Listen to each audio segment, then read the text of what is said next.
بسم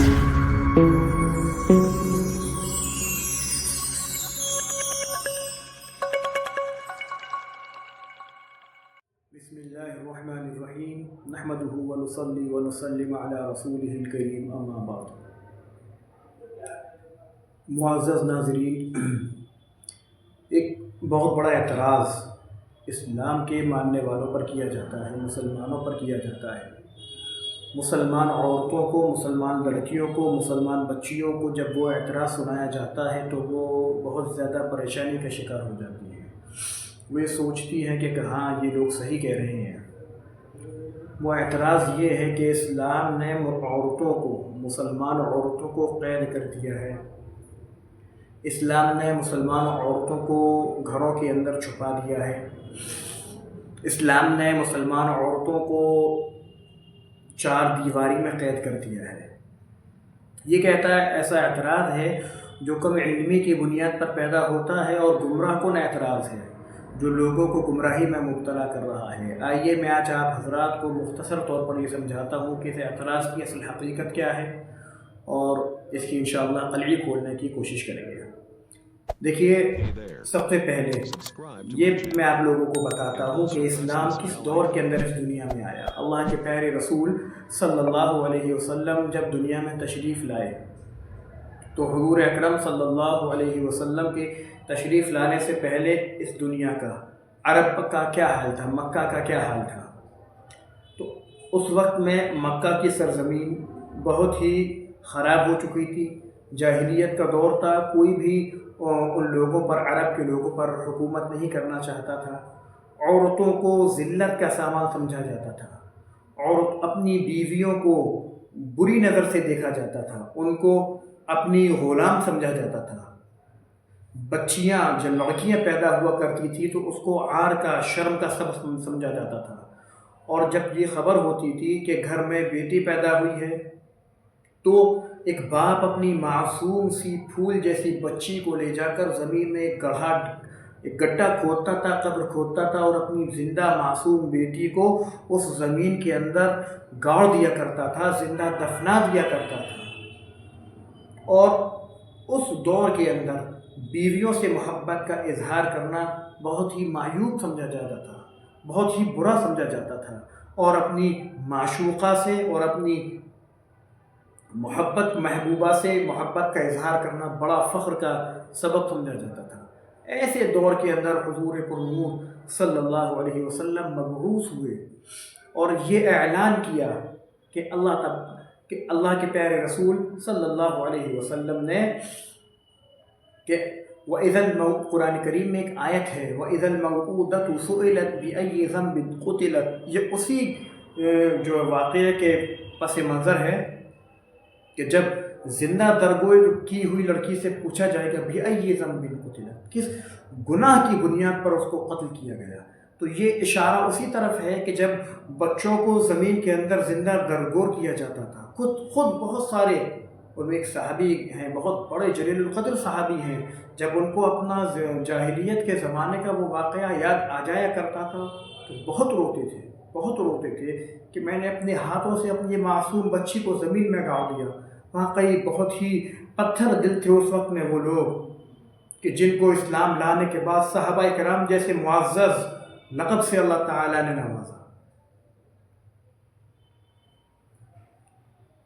اسلام نے مسلمانوں کی بہنوں کو، مسلمان عورتوں کو پردے میں قید نہیں کیا ہے، بلکہ اسلام نے تو محفوظ کیا۔ اسلام نے عزت اور وقار کے ساتھ پردے میں لڑکی کو محفوظ کیا ہے۔ دیکھیے، ایک عام مثال کے ساتھ میں آپ کو بات سمجھاتا ہوں۔ مغرب نے عورت کو کیا دیا؟ مغربیت نے عورت کو کیا دیا؟ اسلام کے علاوہ نے عورت کو کیا دیا؟ ٹیشو پیپر بنا کے رکھ دیا۔ اسلام کے علاوہ نے کوئی بھی ہو، چاہے کوئی ملک ہو، چاہے کوئی کلچر ہو، چاہے کوئی تہذیب ہو، چاہے کوئی تمدن ہو، اس عورت کو کیا دیا؟ ایک ٹیشو پیپر کی طرح بنا کر رکھ دیا اس کو۔ جس کا جی چاہے ٹیشو پیپر کو استعمال کر لے اور اس کو استعمال کرنے کے بعد پھینک دے۔ اسی کا نام آزادی ہے۔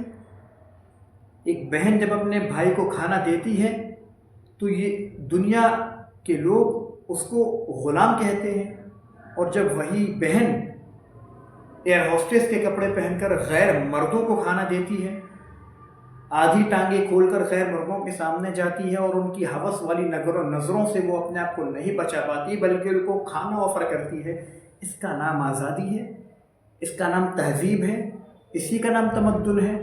تو اللہ کے فضل و کرم سے مسلم بچیاں ایسی تہذیب و تمدن کو لات مارتی ہیں، ایسی تہذیب و تمدن پر لاکھوں لعنت بھیجتی ہیں، اور الحمدللہ تعالی ہم ایسی تہذیب و تمدن پر ہزارہا لعنت بھیجتے ہیں، ہزارہا بار لعنت بھیجتے ہیں، لاکھوں بار لعنت بھیجتے ہیں۔ ہمیں ایسی تہذیب و تمدن کی ہرگز ضرورت نہیں، بلکہ کوئی بھی مسلم بچی جو غیرت مند ہو وہ ایسی تہذیب کو ہرگز گوارا نہیں کرے گی۔ اسلام نے تو ایسے ہوس کے درندوں سے اپنے آپ کو بچانے کا ایک جو ہے ذریعہ دیا ہے۔ اسلام نے آپ کو ایک لڑکی بازار سے نکل رہی ہے، بازار سے گزر رہی ہے اور وہ بالکل بے حجاب ہے، بالکل بے حجاب ہے، بلکہ وہ تنگ و چست کپڑے پہنی ہوئی ہے جس میں جسم کے اعضاء کی بناوٹ اور نمائش ہو رہی ہے، تو ہوس کے درندے اس کو دیکھتے ہیں۔ برعکس اس کے کہ ایک لڑکی جب مسلم بچی پردے کے اندر باقاعدہ اپنے آپ کو ڈھک کر شرم و حیا سے وہاں سے گزرتی ہے تو کوئی بھی اس کو نہیں دیکھتا۔ یہ ایک عزت کی علامت ہے، یہ حفاظت کی علامت ہے کہ اسلام نے عورت کو حفاظت سے نوازا ہے، الحمدللہ تعالی۔ اور مغربیت نے عورت کو، مسلمان کسی بھی عورت کو کیا دیا؟ صرف بے حیائی، بے غیرتی، اور تو اور میں مطلب آن ویڈیو ایسا نہیں بولنا چاہتا لیکن مجبور ہوں وضاحت کے واسطے، مغربیت نے عورت کو شوہر کے علاوہ میں 10 لوگوں کے بستروں تک پہنچا دیا۔ یہ ہے مغربیت۔ کون سی مسلم بچی یا کون سی غیرت مند بچی لڑکی اس چیز کو گوارا کرے گی؟ انہوں نے بے عزت کر دیا حقیقت میں، بھلے ہی لوگ اس کو کتنی ہی آزادی سمجھیں لیکن بے عزت کر دیا، غلیظ بنا دیا۔ اور اسلام نے کہا وَلَقَدْ كَرَّمْنَا بَنِي آدم، اور ہم نے بنی آدم کو عزت بخشی ہے۔ بنی آدم میں عورتیں بھی ہیں، مرد بھی ہیں، اللہ تعالیٰ نے عزت بخشی ہے۔ اسی طرح سے ماں کی صورت میں اسلام نے عورت کو بہت اونچا اعلیٰ درجہ عطا کیا کہ رسول اللہ صلی اللہ علیہ وسلم نے فرمایا امک ثم امک ثم امک ثم ابوک، کہ تم پر سب سے زیادہ حق کس کا ہے؟ ماں کا حق ہے۔ پھر کس کا؟ ماں کا حق۔ پھر کس کا حق؟ ماں کا حق۔ پھر کس کا حق؟ باپ کا حق۔ یہ ماں کے حقوق۔ جب وہ بہن کی بیوی کی صورت میں بنتی ہے تو اللہ کے پیارے رسول صلی اللہ علیہ وسلم نے ارشاد فرمایا کہ تم میں سب سے بہترین وہ ہے جس کے اخلاق اس کی بیوی سے بہترین ہو۔ جو اپنی بیوی کے لیے بہترین ہے، تو بیوی کا مقام یہ دیا، بیٹی کا مقام یہ دیا، ماں کے مقام میں اتنی اعلیٰ عزت بخشی۔ اللہ کے رسول صلی اللہ علیہ وسلم سے ایک صاحب نے کسی مجلس میں پوچھا، اے اللہ کے رسول آپ سب سے زیادہ محبت کس سے کرتے ہیں؟ اس دور کے اندر جس دور میں بیوی سے اظہار محبت کو معیوب اور برا سمجھا جاتا تھا، حضور اکرم صلی اللہ علیہ وسلم نے برسر مجمع فرمایا عائشہ سے۔ پوچھنے والا ایک دم سے بٹک سا گیا، چونک گیا کہ حضرت عائشہ رضی اللہ عنہ کا نام لیا، تو فرمایا کہ نہیں عائشہ، حضرت میں مردوں کی بات نہیں کر رہا، عورتوں کی بات نہیں کر رہا، مردوں میں کس سے زیادہ محبت فرماتے ہیں؟ تو کہا آپ صلی اللہ علیہ وسلم نے ارشاد فرمایا عائشہ کے باپ سے، یعنی حضرت ابوبکر صدیق رضی اللہ تعالیٰ عنہ سے۔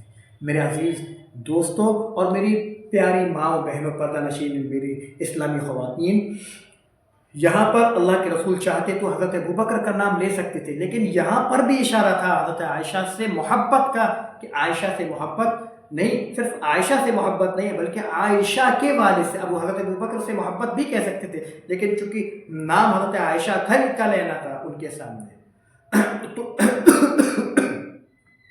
اسلام نے تو عورت کو اتنی عزت اور سربلندی سے نوازا ہے۔